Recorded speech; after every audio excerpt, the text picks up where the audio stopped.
নমস্কার বন্ধুরা, গীতা রান্নাঘরে আবার একটা নতুন পর্বে সবাইকে জানাই স্বাগত। আমি আবার একটা নতুন রেসিপি নিয়ে চলে এসেছি। এঁচড় আর চিংড়ি দিয়ে আজকে আমি বানাবো এঁচড় চিংড়ির কাটলেট। এঁচড় চিংড়ির কাটলেটটা খেতে খুবই ভালো লাগে আর বানানো খুবই সহজ। তো রেসিপিটা প্রথম থেকে শেষ পর্যন্ত দেখতে থাকুন।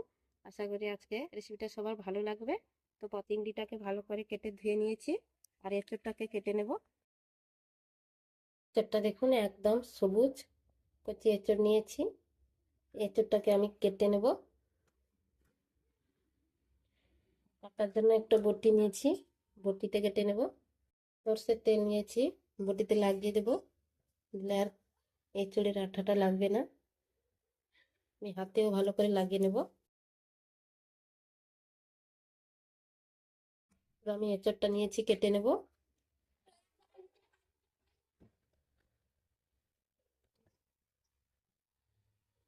এখন এঁচড়টা, তবে আমি এখানে কাটলেট করার জন্য অর্ধেক এঁচড় নিয়ে নেব।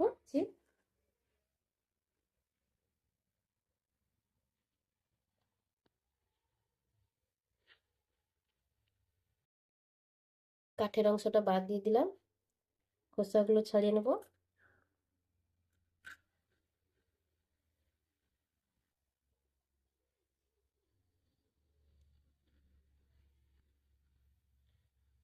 খোসাটা ছাড়িয়ে নিয়েছি, ছোট ছোট করে কেটে নেব।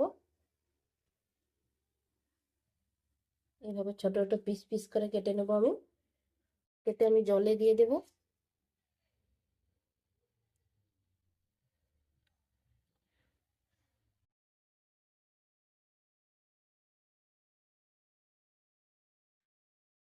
ছোট ছোট করে সবগুলো এঁচড় আমি কেটে নিয়েছি।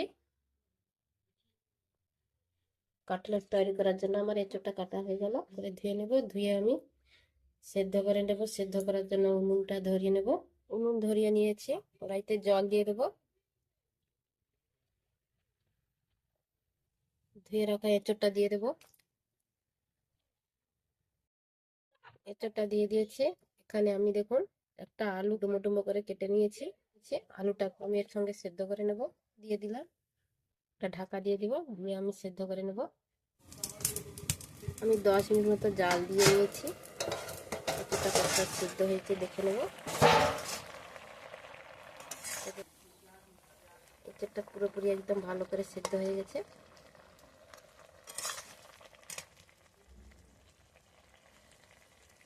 আলুটাও সেদ্ধ হয়ে গেছে। তো আমি তুলে নেব এঁচড়টাকে।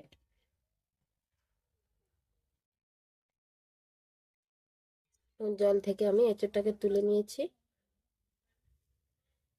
তো কড়াটা ধুয়ে আবার বসিয়ে দিয়েছি। চিংড়ি মাছগুলো ভেজে নেব। চিংড়ি মাছে আমি লবণ দিয়ে দিয়েছি, ভালো করে মাখিয়ে নেব। মাখিয়ে নিয়েছি।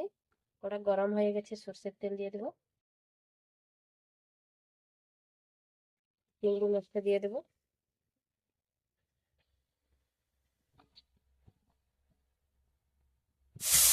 আমি চারদিকে চিংড়ি মাছটাকে এইভাবে বিছিয়ে দেবো, ভালো করে হয়ে যাবে।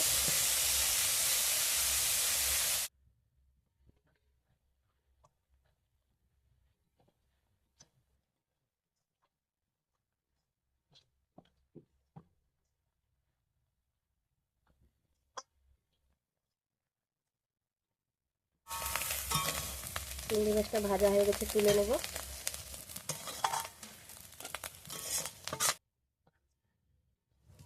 চিংড়ি মাছটা আমি তুলে নিয়েছি।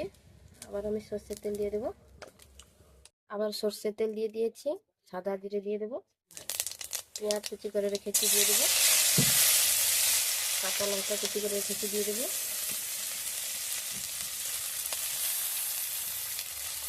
টমেটো কুচি দিয়ে দেবো। টমেটোটাকে ভেজে নেব। রসুন বাটা দিয়ে দেবো। আদা বাটা দিয়ে দেবো। আদা রসুনটাকে ভালো করে ভেজে নেব।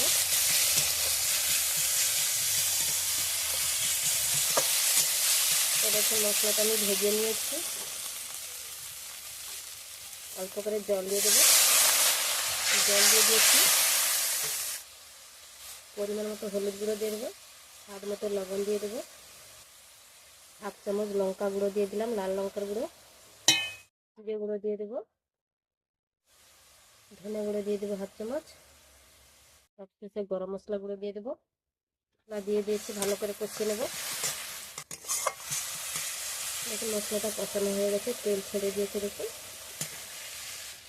ভেজে রাখা চিংড়িটা দিয়ে দেবো। ভেজে রাখা চিংড়িটা দিয়ে দিলাম। এরপর আমি সেদ্ধ করে রাখা এঁচোড়টা দিয়ে দেবো, আলু আর এঁচোড়টা।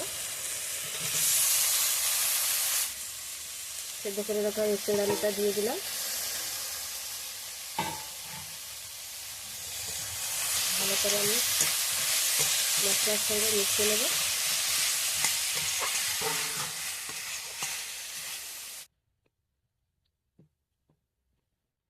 তো দেখুন আমি ভালো করে মশলার সঙ্গে কষিয়ে নিয়েছি এঁচোড়টাকে। এরপর আমি জল দিয়ে দেবো অল্প করে, ভালো করে মিশিয়ে নেব।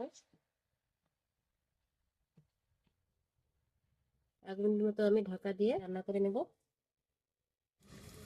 ঢাকা খুলে নেব, 1 মিনিট হয়ে গেছে।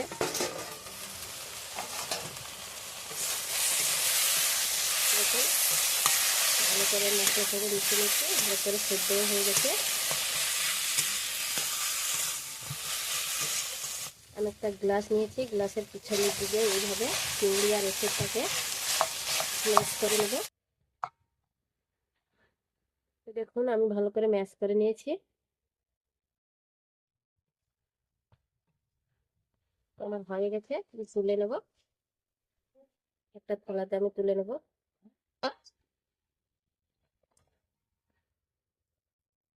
দেখুন তুলে নিয়েছি, এরপর আমি ঠান্ডা করে নেব। এঁচোড় চিংড়িটা দেখুন পুরো ঠান্ডা হয়ে গেছে। কাটলেটের শেপ দিয়ে দেবো। তো এইভাবে আমি হাতে নিয়ে নেব।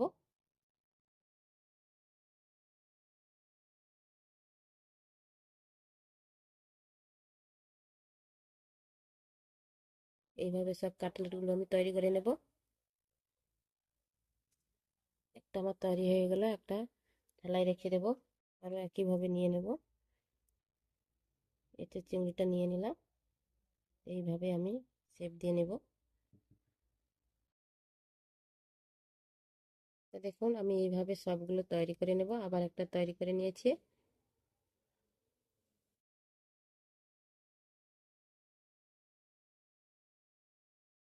তো দেখুন আমি সবগুলো তৈরি করে নিয়েছি। সবগুলো এঁচোড় চিংড়ি কাটলেট আমার শেপ দেওয়া হয়ে গেছে। এরপর আমি একটা বাটি নিয়েছি, বাটিতে আমি ময়দা দিয়ে দেব। ময়দা দিয়ে একটা বেটার তৈরি করব। অল্প করে ময়দা দিয়ে দিয়েছি, অল্প একটু করে লবণ দিয়ে দেব স্বাদ মতো, অল্প করে লঙ্কা গুঁড়ো দিয়ে দেব, লাল লঙ্কার গুঁড়ো। ভালো করে মিশিয়ে নেব। মিশিয়ে নিয়েছি, এবার অল্প করে জল দিয়ে দেব। জল দিয়ে একটা বেটার তৈরি করব, ঘনও নয় পাতলাও নয়, এরকম একটা বেটার তৈরি করে নেব।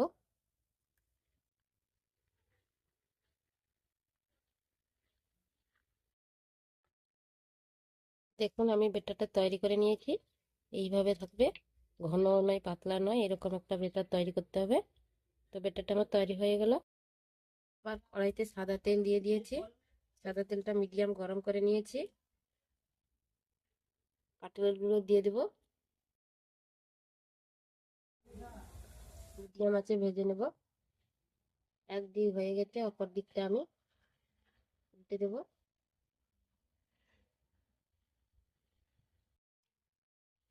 অপর দিকটা উল্টে দিলাম। দেখুন দুদিক ভালো করে হয়ে গেছে। এবার আবারও দিয়ে দিয়েছি সবগুলো। তো একদিক আবারও হয়ে গেছে, অপর দিকটা উল্টে দেবো এইভাবে।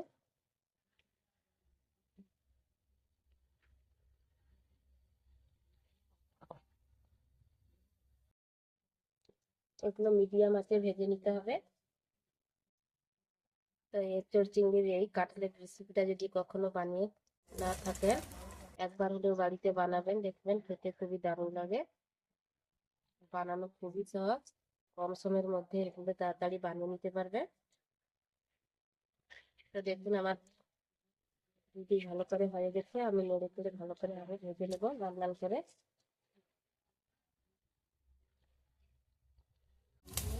একটা খেলে আর একটা খেতে ইচ্ছে করবে। তো দেখুন আমার সবগুলো লাল লাল করে ভেজে নিয়েছি, তুলে নেব। একবার বানালে ছোট থেকে বড় সবাই কিন্তু এই চিংড়ির কাটলেটটা খেতে পছন্দ করবে আর বারবার বানিয়ে দেওয়ার বায়না ধরবে। তো দেখুন আমার সবগুলো হয়ে গেছে, তুলে নেব। দেখতে কতটা সুন্দর হয়েছে দেখুন।